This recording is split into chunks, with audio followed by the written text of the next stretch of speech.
Heureux celui qui a pour abri l'Éternel, le Dieu Tout-Puissant, Créateur du ciel et de la terre. Nous sommes très heureux parce que nous savons qu'en lui, nous avons la vie, nous avons toutes choses pleinement. Et ce que nous voulons vous partager avec vous ce matin à travers cette émission Wake Up, bienvenue à vous. Shalom au pasteur Nicodème Biès. Comment ça va, pasteur? Oui, ça va bien. On est bien réveillés. Très bien. Dieu merci.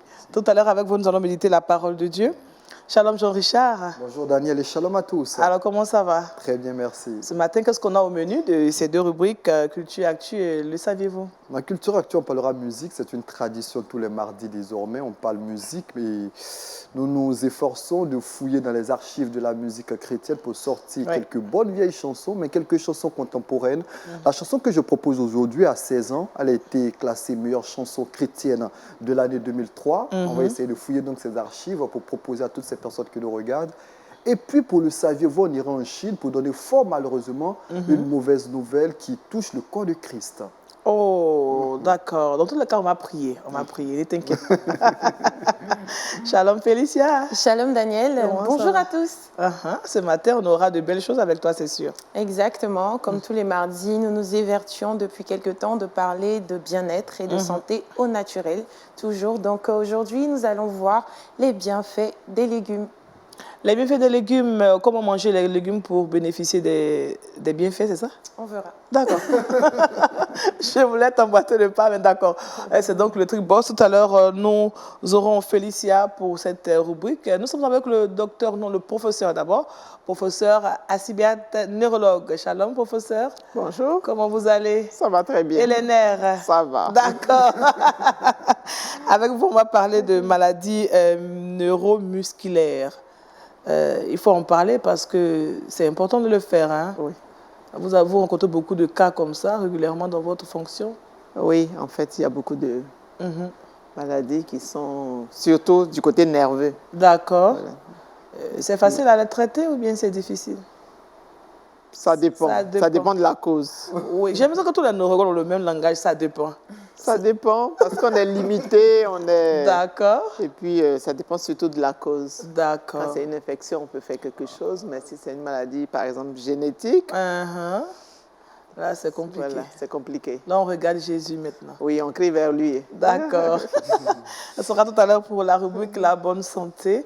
Voilà, chers téléspectateurs, si nous prenons en marche, vous êtes à l'émission Wake Up et pour ce mardi, nous sommes avec tout ce beau monde pour vous accompagner durant donc, ce temps d'antenne. Sans plus attendre, nous allons passer à la parole de Dieu et c'est méditons ensemble.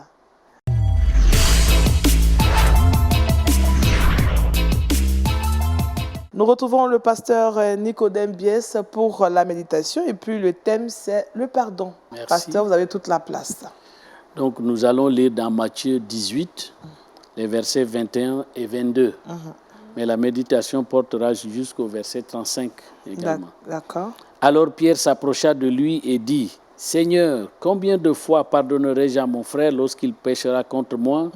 Sera-ce jusqu'à 7 fois? » Jésus lui dit, « Je ne te dis pas jusqu'à 7 fois, mais jusqu'à 70 fois 7 fois. » Donc ici, nous voyons que Pierre et Jésus ont conversé sur la question du pardon. Parce que Jésus venait de faire un enseignement sur le pardon, dans le passage qui précède celui que nous avons lu.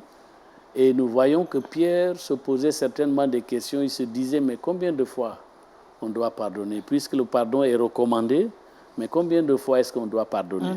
Et je pense que c'est une question qui nous intéresse aussi, nous aussi aujourd'hui, parce que nous voulons pardonner, comme le Seigneur l'a recommandé. Mais combien de fois?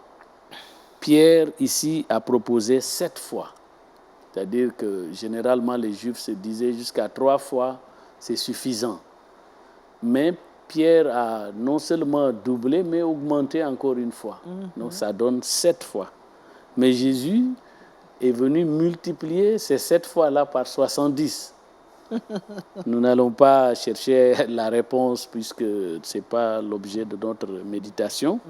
Mais nous voulons voir ici que Jésus veut dire qu'il faut toujours pardonner. Amen. Il faut toujours pardonner parce que personne ne va prendre le temps de faire la comptabilité du nombre de fois qu'il a été offensé. Puisque si tu le fais, et qui fera aussi ce que toi tu fais aux autres?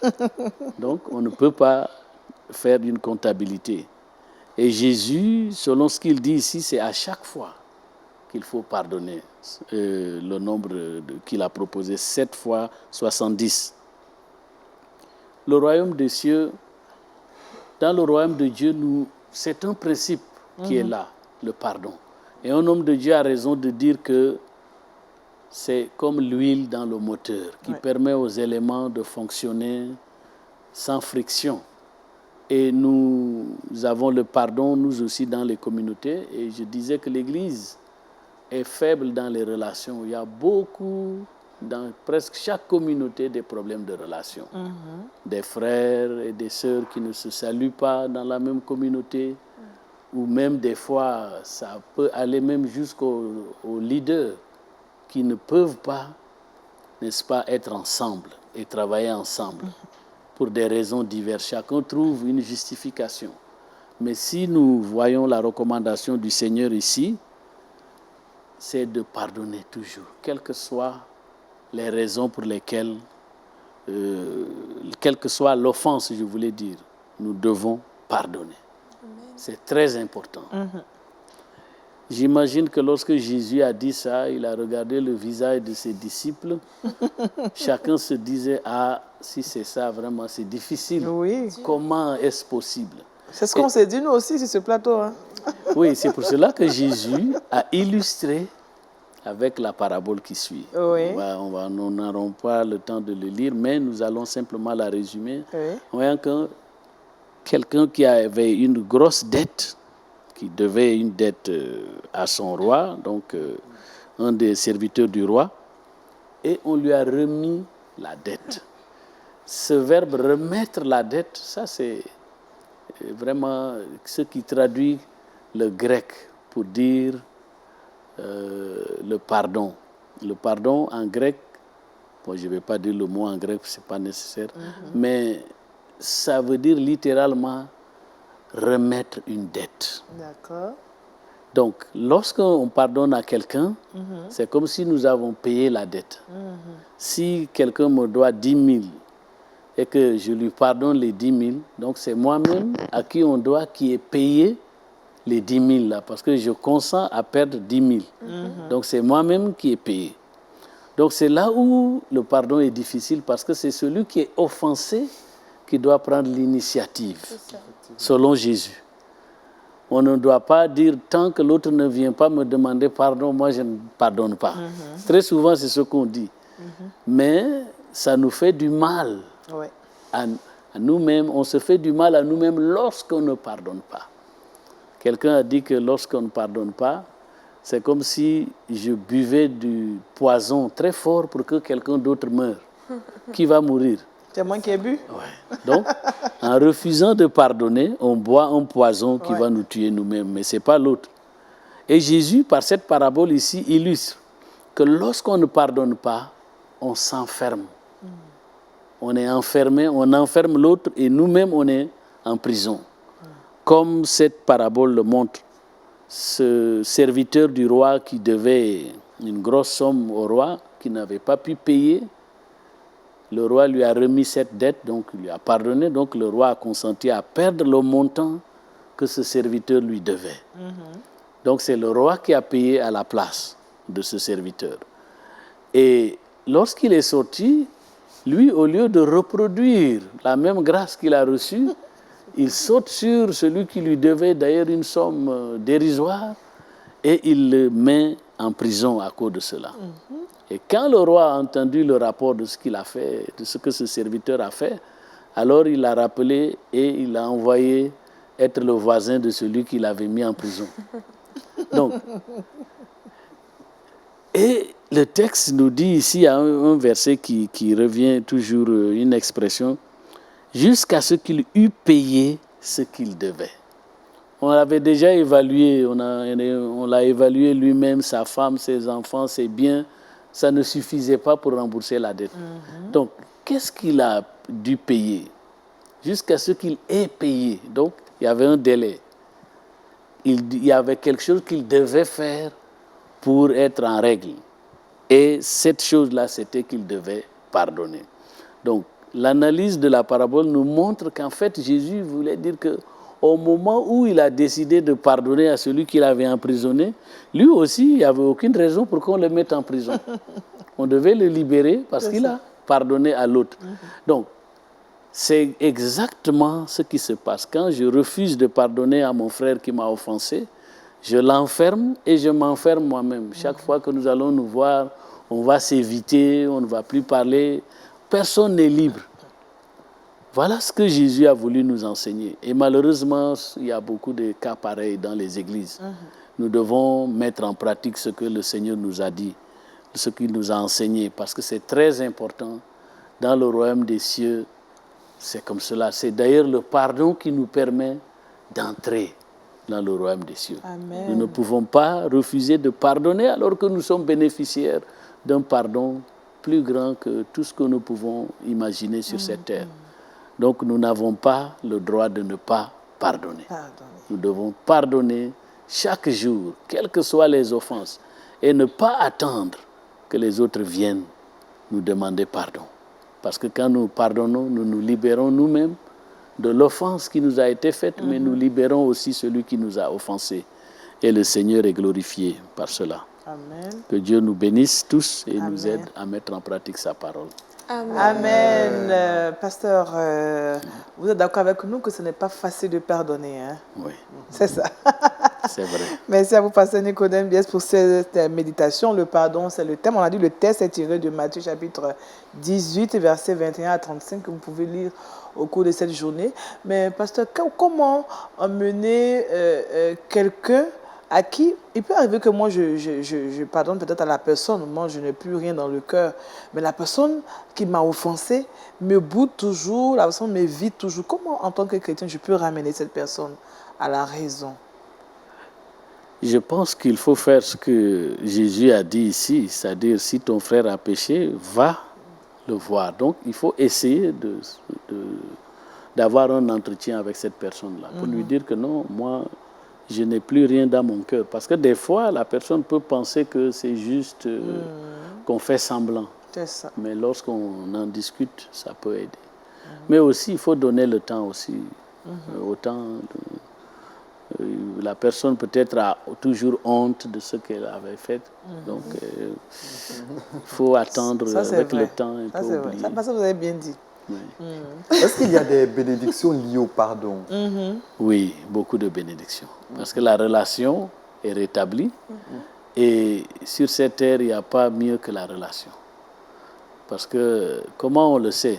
Quand quelqu'un est sur son lit de mort, il ne va pas parler de ses biens, mais il va parler de ses relations. Ouais. Parce que c'est la chose la plus importante de la vie. Donc voilà pourquoi on doit tout faire pour préserver les relations. Et je pense que nous, en Afrique, nous avons une richesse que nous perdons d'année en année. On doit vraiment récupérer ces choses-là, la solidarité, les relations familiales, en commençant par la famille, bien sûr, et aussi au niveau des communautés chrétiennes à l'Église. Nous avons une double fraternité lorsqu'on vient à Christ. Et on doit vraiment tout faire pour maintenir cela.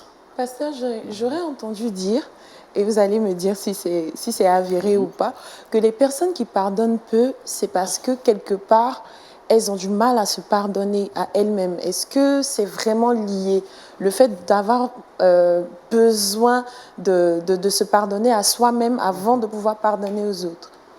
Souvent, on est très dur envers nous-mêmes, on pose une action et on s'en veut tellement qu'on devient amer un peu dans la vie.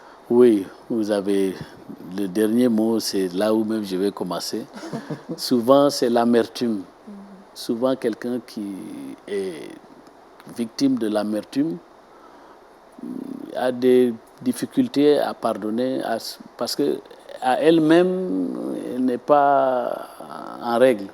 Il n'y a pas de réconciliation avec elle-même, cette personne-là. Donc, c'est difficile pour elle de pouvoir pardonner facilement aux autres parce qu'elle-même, elle se traite durement. Et c'est souvent une manifestation de l'amertume.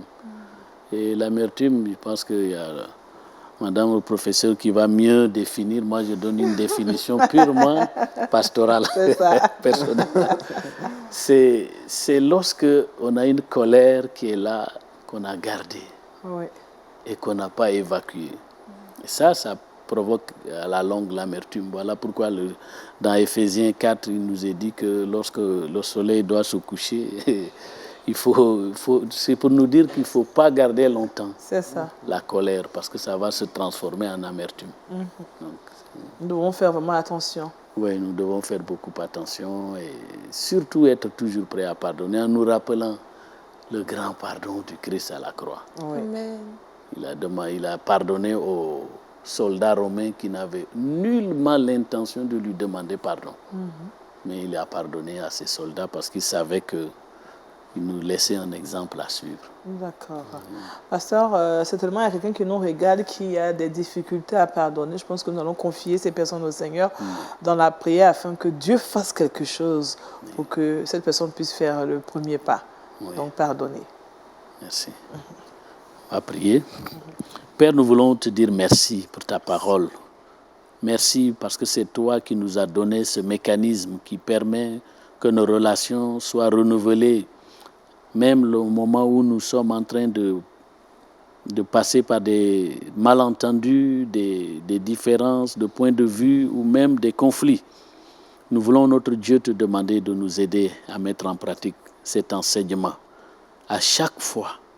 Parce que, Seigneur, il y en aura, hélas, toujours des situations difficiles dans nos communautés, pour la simple et bonne raison que nous ne sommes pas encore parfaits. Mais c'est toi qui nous aides. C'est pourquoi tu nous as donné cet enseignement dans ta parole. Aide-nous par ton Esprit Saint à mettre en pratique.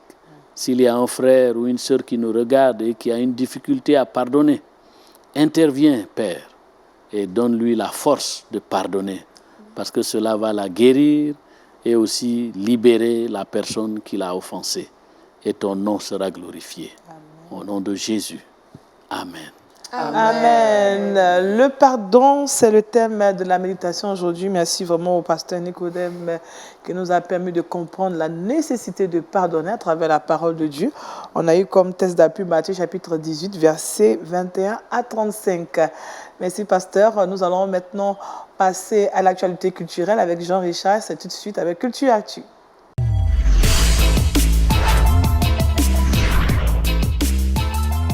Alors Jean-Richard, je nous parle de musique. À travers la musique, on peut pardonner. Hein? Ah oui, pourquoi pas. La musique peut nous inviter à pardonner aussi. Pourquoi pas. Aujourd'hui, vous le savez, tous les mardis, on a entrepris d'avoir les regards dans le rétroviseur de la musique chrétienne. On dépoussière quelque temps soit peu les archives de cette musique pour vous présenter quelques chansons qui ont marqué l'histoire de la chrétienté. Et aujourd'hui, j'ai décidé de présenter une chanson qui est sortie le 4 mars 2003. Voilà donc 16 ans que cette chanson est sortie. C'est une collaboration musicale qui est le fait de Donnie McClurkin et de Yolanda Adams. Deux grandes voix de la musique chrétienne qui décident de se mettre ensemble. Pour ceux qui ne connaîtraient pas Donnie McClurkin, je rappelle tout simplement qu'il est né le 9 novembre 1959, âgé donc de 60 ans aujourd'hui. Il est considéré comme l'un des maîtres de la musique gospel aujourd'hui. À son actif, près de 10 millions d'albums vendus à travers le monde. Il a pratiquement eu tous les prix au niveau de la chrétienté. Même dans la sphère profane, il a des prix, ça montre l'impact qu'a cet homme, surtout sur le plan musical. Mais n'empêche que Donnie McClurkin est quelqu'un qui a connu énormément de difficultés, puisque je rappelle qu'il est né dans une famille assez difficile. Il a pratiquement abusé par ses parents, 2 sœurs toxicomanes.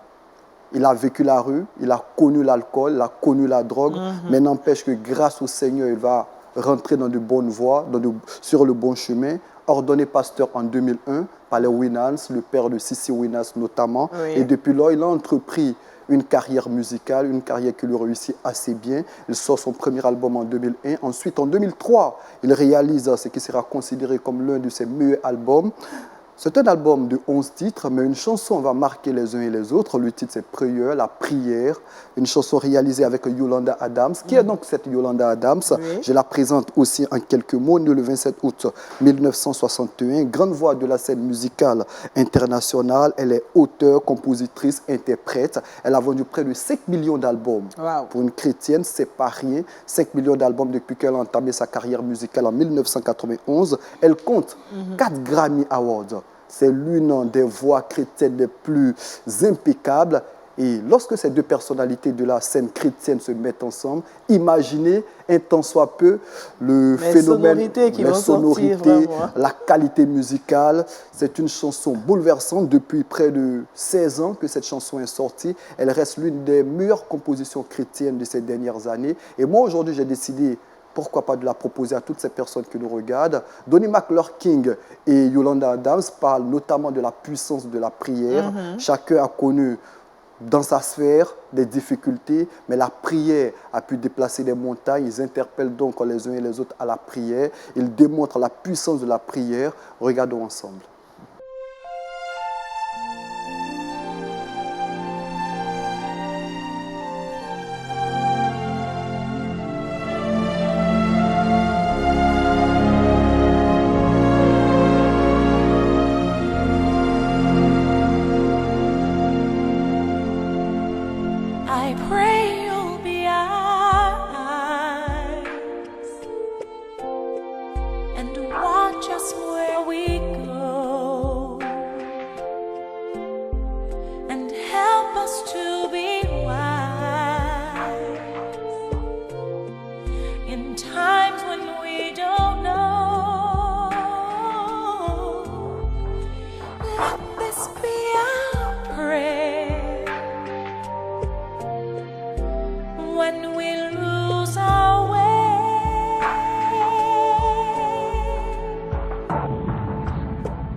La prière, on va le dire en français. Ah oui, la prière.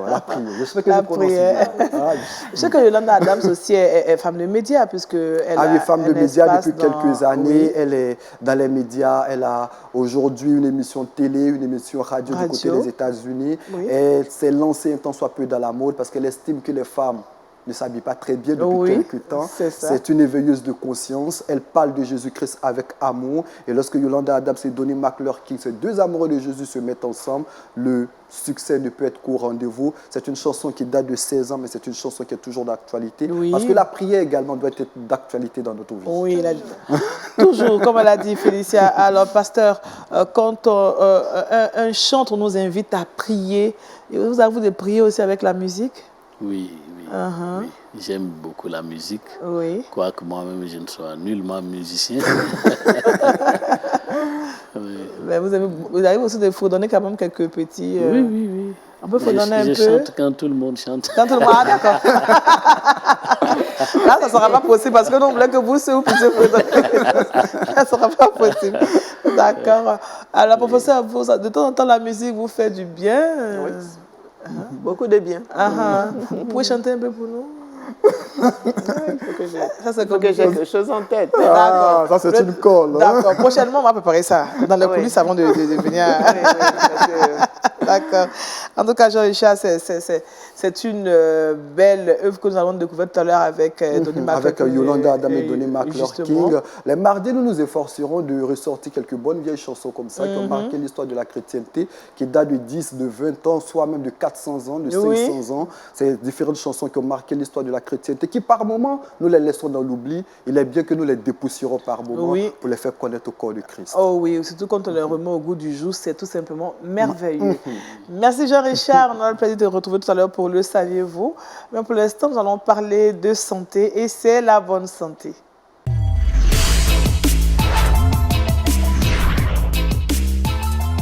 La bonne santé, nous sommes avec le professeur Assibert Rechalom encore, professeur. Shalom, Daniel. Je rappelle que vous êtes neurologue et avec vous, on parle des maladies neuromusculaires. D'abord, qu'est-ce que c'est? Alors, les maladies neuromusculaires, c'est vraiment un ensemble de maladies qui vont se manifester par une faiblesse. D'accord. Une faiblesse musculaire. En fait, c'est tout un ensemble, hein, parce que si je veux schématiser le mouvement, par exemple, il faut considérer que le cerveau et la moelle épinière sont les centres de contrôle de l'organisme. Le Seigneur a tellement bien fait les choses. C'est cela. Et à partir de ce centre, des informations vont vers tous nos organes. Et il y a des nerfs qui conduisent ces informations vers, par exemple, les muscles. Et pour arriver aux muscles, il y a un espace de jonction. D'accord. Alors, ces maladies neuromusculaires, elles peuvent toucher le nerf qui conduit, elles peuvent toucher l'espace qui permet le contact entre le nerf et le muscle. On parle de la jonction neuromusculaire. Neuro, c'est nerveux. Nerveux. Et puis musculaire. C'est les Et puis, il y a des pathologies qui vont toucher, les maladies qui vont toucher le muscle même. Alors, c'est tout un ensemble de maladies qui vont se manifester surtout par une faiblesse. Une faiblesse, par exemple, des membres. On ne sent plus ses membres. La force a diminué. Oui. La personne, par exemple, peut ne pas pouvoir marcher. Ouais. Ça peut être brutal comme ça peut être progressif. Oui, oui. Ça dépend de l'étiologie, de la cause. De la En fait, cause. ça dépend de la cause. Et il y a beaucoup de maladies neuromusculaires. Certaines vont débuter très tôt dans l'enfance, d'autres très tard, à des âges différents. Donc, il y a aussi la cause aussi parfois en rapport avec une infection, en rapport avec un traumatisme. Par exemple, on parle de sciatique. Tout le monde connaît la sciatique. La sciatique, c'est oui. une maladie nerveuse. D'accord. Voilà, par exemple. Et elle fait partie des maladies Neuromusculaires aussi. D'accord. En fait, c'est le volet nerveux. Donc, Alors, c'est vraiment tout un ensemble, vraiment un vaste ensemble. On peut compter plus d'une centaine de maladies qui sont dans ce vaste ensemble. d'accord. Mais généralement, que sont celles qui sont, je vais parler de ces maladies qui sont récurrentes? Est-ce qu'on peut citer une ou deux maladies récurrentes? Parce qu'on sait que les maladies neuromusculaires sont...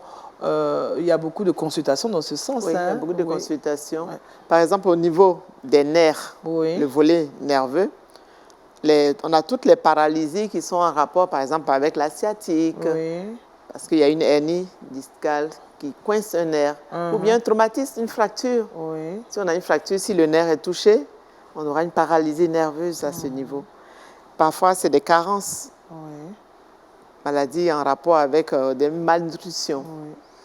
On va avoir, ou bien des infections. Par exemple, le VIH, simplement, Oui. à la longue, ça peut donner, ça touche les nerfs. Ah, d'accord. Voilà. Et ça, c'est le volet nerveux. Au niveau de l'espace entre le nerf et le muscle, on parle de jonction neuromusculaire. Il n'y a pas beaucoup de maladies. Il y a une, par exemple, la myasthénie. La myasthénie, La oui. myasthénie, qui est une maladie qui est, on dit, auto-immune. Il y a le corps qui fabrique lui-même des anticorps qui vont lutter contre certaines composantes de cette jonction. Le corps fabrique des anticorps pour lutter contre lui-même. Encore. Ça, c'est bizarre. Alors, quand ces anticorps sont fabriqués, ça va empêcher l'influx nerveux de passer du nerf au muscle pour oui. permettre l'action. Et puis, il y a certaines pathologies qui vont toucher, on parle de myopathie quand ça touche le muscle même. Et là, il y a beaucoup de myopathie également, beaucoup de myopathie, des types de myopathie. Vous avez dit que les causes sont diverses.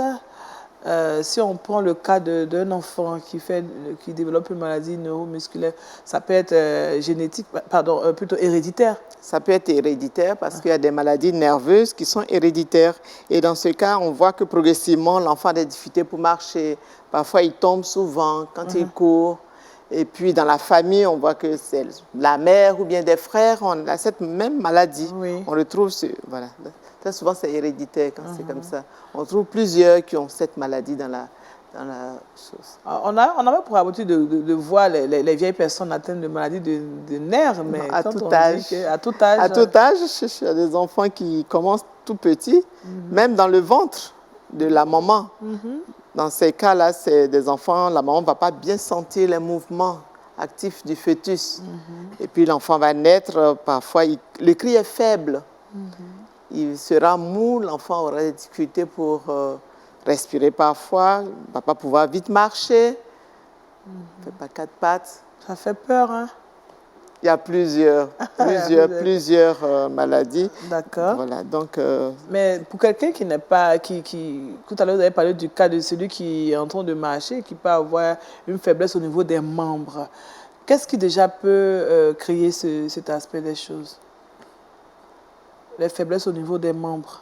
Faiblesse au niveau des membres, en fait, il faut voir, comme je le disais, du côté des nerfs, par exemple, ou bien du côté de la jonction, ou bien du chose. Par exemple, si on prend du côté des nerfs, on a des maladies inflammatoires. Il y a une inflammation. Et à ce niveau-là, il y a des... Parfois, cet enfant ou bien cet adulte a eu quelques semaines auparavant une infection, une diarrhée. Et progressivement, on va voir qu'il va commencer à avoir des difficultés.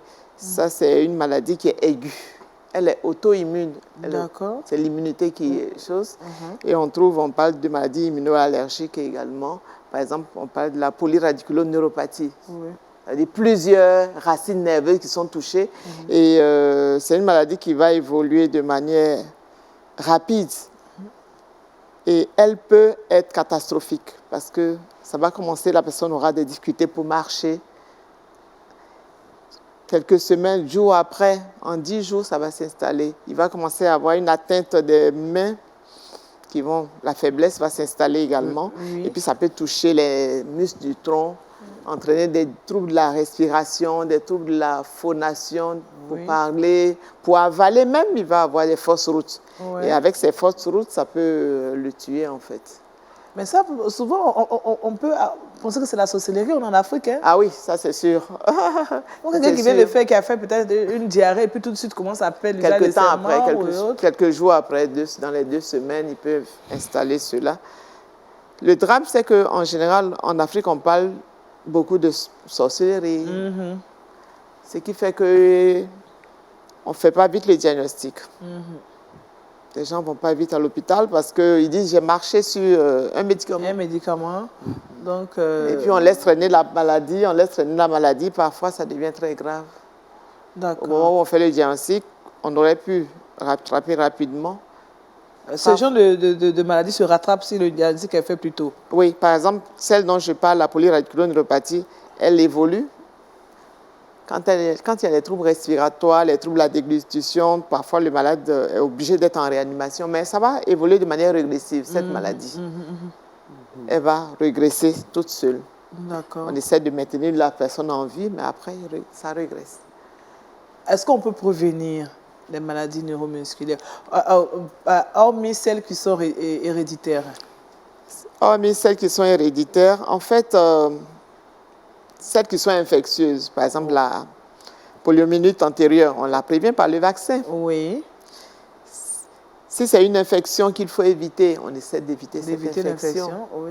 Voilà. Un traumatisme, si on a évité les accidents de moto, on la prévient. D'accord. Mais il y a beaucoup qu'on ne peut pas prévenir. Elles surviennent de manière progressive ou bien rapide, on ne peut pas prévenir. Alors, comment la prise en charge se fait? La prise en charge, ça dépend de la cause. Oui. Mais quand il y a un déficit, on parle de déficit moteur, quand il y a une faiblesse musculaire, on va aller faire une rééducation à cette personne. La rééducation fait partie de tous les traitements quand il y a une faiblesse. Voilà. On va faire la rééducation, il va y avoir des séances de rééducation, 2 ou 3 séances dans la semaine. En plus du traitement de la cause. Si c'est on parle de hernie discale, tout le monde sait que c'est quoi. Une hernie discale, il faut aller opérer parfois. Mais quand on a opéré, s'il y avait déjà le déficit moteur, il faut faire la rééducation pour aider, réapprendre aux muscles à fonctionner. Oui. Voilà. Oh, c'est dur. On voit que tout le monde est calme sur le plateau. Non, ce n'est pas toujours catastrophique. D'accord. Mais quand ça concerne le muscle, là, très souvent, ce sont des maladies. Ça peut être une infection simplement, un abcès du muscle qui est fréquent chez malades qui ont le VIH, par exemple, on va traiter l'infection. S'il y a un déficit, si la force a baissé, après on fera la rééducation. S'il a mal, on lui donnera des calmants. Est-ce qu'on peut guérir des maladies neuromusculaires? Je disais que ça dépendait de la cause. Oui. Je reviens toujours à la cause. À la cause. Si c'est une infection, c'est primordial, vraiment. Voilà, on va guérir. Même les maladies génétiques, de plus en plus, avec le progrès de la science, beaucoup de choses sont faites pour une thérapie génique, essayer d'apporter le gène corriger le gène qui est en cause. D'accord. Ça ne se fait pas ici, bien sûr. Voilà, dans les pays développés, en Europe et autres, ils font beaucoup d'études. Beaucoup entrent dans ces projets d'études qui sont à plusieurs phases. En Afrique, vous rencontrez beaucoup de cas en ce qui concerne les maladies neuromusculaires? En fait, elles sont dans l'ensemble rares. Il y a beaucoup qui sont rares, surtout les génétiques, elles sont rares. Sinon, je sais que récemment, on avait des maladies nerveuses, familiales. J'ai eu une famille où la maman, le frère, qui était devenu déficitaire, il ne peut plus rien faire, il ne pouvait plus aller à l'école. Et puis j'ai vu une petite fille qui avait 12 ans. Et c'est quand je l'ai vue, sa mère m'a dit qu'il y avait son grand frère qui avait eu la même chose et qu'il ne pouvait plus aller à l'école. Sinon, ils sont en pleine conscience. Mais c'est membre... sur le plan moteur, comme nous sommes pauvres. Sinon, ils auraient pu avoir des moyens de déplacement pour aller à l'école. On sait que de plus en plus, les étudiants, il y a beaucoup qui vont à leur chaise roulante. Et puis, c'est des chaises électriques qui vont un peu partout dans les pays développés, on les voit. D'accord. Quand on écoute ce que vous nous avez dit, vraiment, on a besoin d'être réconforté. On a besoin d'être réconforté, n'est-ce pas, pasteur? Parce que ça existe, on ne peut pas l'occulter. Alors, quels sont les conseils que le professeur peut donner aux téléspectateurs qui nous regardent pour qu'ils soient... parce qu'apparemment, quand il y a certaines maladies, quand elles sont vite prises en charge, on peut régler le problème. Voilà. Comme conseil, il faudrait, quand on sent des signes neurologiques, une faiblesse dans un membre, une faiblesse, des difficultés pour respirer, par exemple, une chute de la paupière qu'on retrouve dans certaines atteintes du muscle, mais également dans la partie, des pathologies de la jonction, comme je dis, la myasthénie. Il faudrait consulter. Il faudrait ne pas tout mettre sur le compte du mystique. Ça, c'est important. Voir rapidement un médecin et à lui de déterminer la cause de la maladie. Pour ceux qui ont déjà des pathologies identiques dans la famille où on pense à une autre génétique, le conseil qu'on leur donne, c'est des conseils génétiques pour éviter qu'ils se fassent des mariages entre eux. C'est surtout les mariages consanguins. On retrouve ça, la population du Nord, par exemple, ils font beaucoup de mariages consanguins. Et puis, la maladie se perpétue. Et puis, parce qu'en matière de maladies génétiques, parfois, on sait que le père apporte son gène, la mère apporte. Et puis, il y a certaines maladies, quand c'est les deux qui sont associés, alors la maladie devient plus grave. Alors, c'est de les déterminer rapidement et puis de donner des conseils pour éviter ce type de mariage.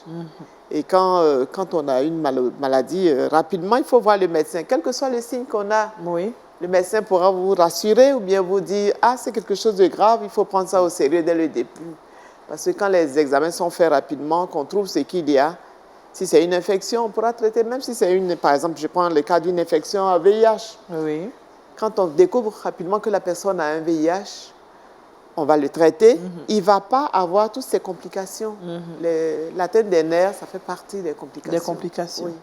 L'atteinte du muscle aussi, ça fait partie des complications. Alors, on va éviter toutes ces complications. D'accord. Et c'est paralysé.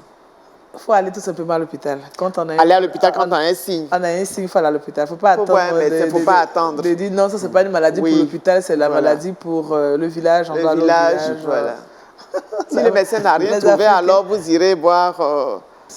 Voilà, ou bien régler les problèmes de famille. Parfois, c'est des problèmes de famille. Et comme le pasteur disait, parce que le pardon aussi peut créer ce genre de problème. Le pardon, oui, un manque de pardon. Le manque de pardon. Oui, ça crée des maladies. Oui. Ça crée beaucoup de D'accord. maladies. Dans tous les cas, comme m'a dit le professeur, il faut aller à l'hôpital quand on sent ici. Parce qu'on se rend compte que les maladies neuromusculaires sont vraiment... c'est vraiment délicat. peuvent être graves. Ouais, Elles peuvent être c'est très grave, graves. elles peuvent être graves, aller jusqu'à la mort. Quand on voit quelqu'un qui perd l'usage de ses membres, après l'usage de ses bras et ensuite la respiration qui lâche, et on voit cette personne partir petit à petit, ça fait souvent, vraiment... c'est petit à petit. C'est vraiment difficile à supporter. Il y a certaines maladies, la personne se dégrade en plusieurs années comme ça. Et on ne peut rien Parfois, on faire. ne peut rien faire, on regarde la personne partir. Et pour le médecin aussi, c'est difficile. C'est difficile, oui. C'est difficile. C'est difficile. Je sais que récemment, c'était il y a 2 ans qu'il est décédé maintenant, un pharmacien jeune, qu'on a suivi comme ça. J'ai suivi tout au long de, pendant 2 ou 3 ans, mais ça devenait très pénible quand je dois le voir. Parfois, on ne peut rien faire. Tu vois la personne se dégrader au fur et à mesure.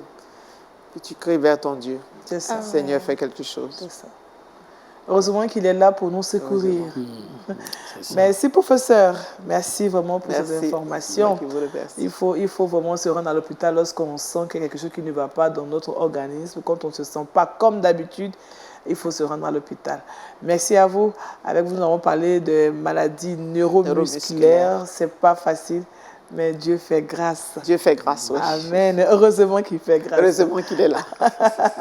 Voilà, c'était la bonne santé. Nous allons refermer cette page et ouvrir celle des astuces avec Félicia. Et c'est le Trick Box.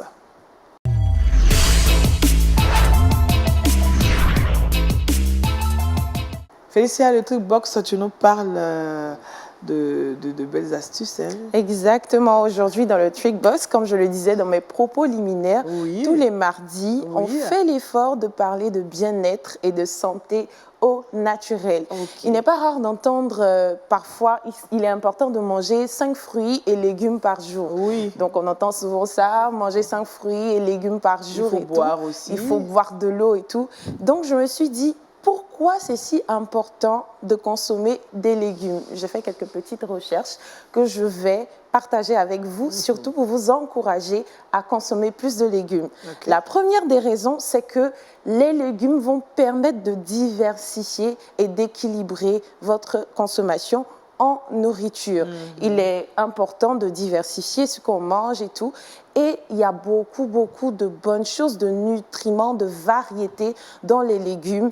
Et lorsque nous en consommons, ça va nous permettre justement de diversifier notre alimentation. Ah, je comprends pourquoi les Sénégalais mangent bien le tchaboudian. Hein? Oui, mettre Il y a le chou. le riz, il y a le chou, il y a les légumes. Les légumes sont en grandeur nature. Exactement. Quand on voit, on a envie de manger.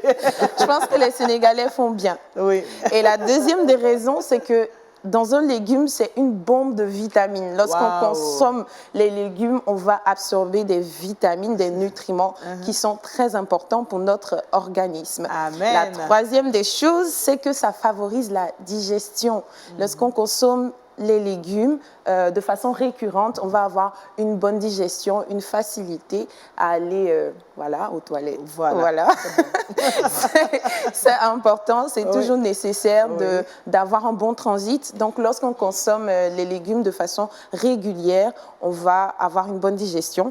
Et la quatrième des bonnes choses qu'on peut avoir lorsqu'on consomme les légumes, c'est un bon moyen de perdre du poids. Donc, pour des personnes qui ont commencé un régime et qui ne savent pas trop comment faire, je vous donne cette astuce-là, cette petite astuce, consommer beaucoup de légumes. Et c'est pauvre en calories, vous n'allez pas prendre du poids en consommant des légumes. Voilà. Riche en nutriments et pauvre en calories. Voilà. Comme ça, on peut le dire comme ça. Riche en nutriments, pauvre en calories. Mon risque d'être végétarien. Hein. En t'écoutant, c'est toujours bon dans tous les cas. Non, mais c'est bon pour le régime et tout. Donc après, vous pourrez voir un spécialiste qui va vous donner encore d'autres nutriments à ajouter en plus des légumes. Alors, pasteur, comment ça fait que le Sénégal, on mange beaucoup de légumes? Bon, nous en produisons beaucoup aussi. D'accord. Oui, parce que la zone des, comme on l'appelle les Niayes à Dakar, c'est la seule culture qui marche. Le maraîchage. Le maraîchage, donc les carottes, concombres, les aubergines. Ah, d'accord. Pour ça, vous en mangez souvent les légumes? Oui. Quel est le légume que vous affectionnez? Les choux, les choux. Comme moi. les concombres, les carottes. Ah oui, ah d'accord. Et le pasteur, il aime Les concombres. les concombres. Et Jean-Richard? Les concombres. Ah, tu es sûr que tu aimes les concombres? C'est trop facile. Dans les concombres. Et Je vous toi-même, rassure, Félicia? les concombres. Et toi-même, qu'est-ce que tu Comme aimes? le professeur le chou. Non, D'accord. sérieux, j'aime beaucoup les salades de choux. Ah, d'accord, ok. Moi, qu'est-ce que j'aime? Je sais plus. J'aime manger les légumes, tous les légumes. Merci Félicia, vraiment. Et puis, comme tu viens de le dire, les légumes nous aident à avoir vraiment la bonne santé aussi. Exactement. Bien manger, c'est aussi faire le plein de nutriments, de vitamines. Manger les légumes, il y en a qui n'aiment pas en consommer. Manger les légumes, il y en a suffisamment et c'est pas cher en plus. Exactement, en Voilà. plus. Merci Félicia. Nous allons refermer cette page et nous tourner vers Jean-Richard pour la rubrique Le saviez-vous?